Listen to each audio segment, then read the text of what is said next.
early part of the season was a struggle, but the Dallas Mavericks are finally witnessing the Kristaps Porzingis that's been missing for over a year.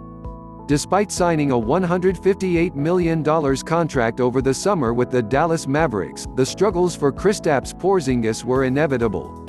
It was a logical belief that made sense given everything Porzingis had to go through to return to the court after tearing his ACL now more than 2 years ago. It was harder to continuously reiterate for the impatient ones who wanted him to start earning his max contract. The counting numbers weren't so bad, not with 16.8 points, 8.9 rebounds and 2.0 blocks per game through the end of January. But when you account for the poor shooting line of .397, .341, .739 and some load management mixed in with a 10-game absence on a Dallas Mavericks team with an unexpected presence in the playoff picture, KP's grace period was closing quickly.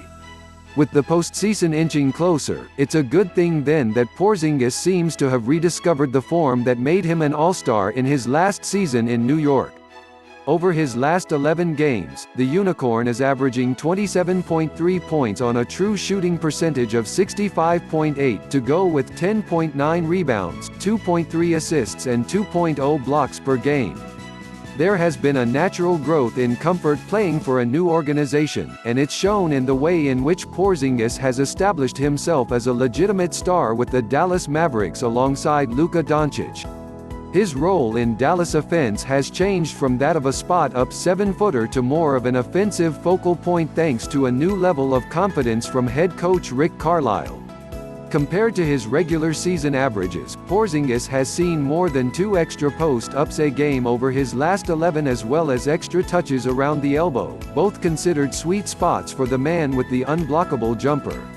Combined he's shooting 68.3% from those areas compared to 50.6% on the year. To be clear, Porzingis is still functioning as a spot-up threat. Such is part of the role alongside a creator like Luka. But whereas he's shooting a modest 36.2% in such situations from beyond the arc on the season, Porzingis has bumped his efficiency up to a potent 40.7, further opening up the court for his Mav teammates. There's a mental component to recovering from such a devastating injury, the type that decreases aggressiveness and makes athletes hesitant to attempt their once routine moves. It was affecting Porzingis, but it doesn't seem to anymore with 2.9 extra free throw attempts per game up to 7.5. More shots of his are coming in the paint, 2.9 a game compared to 2.4, which are being converted at an 81.3% clip.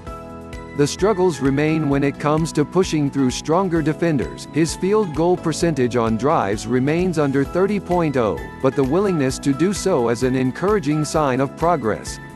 He took Home Player of the Week honors for the first time since November of 2017.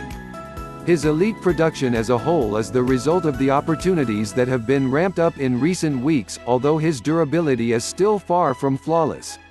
The Dallas Mavericks aren't suddenly championship contenders, but a potential second-round appearance now looks more realistic with 2 stars playing at extremely high levels. More importantly, the player Dallas acquired to be the co-star alongside Doncic is finally playing the part, and the outlook for one of the league's dynamic young duos now looks as bright as it was once thought to be.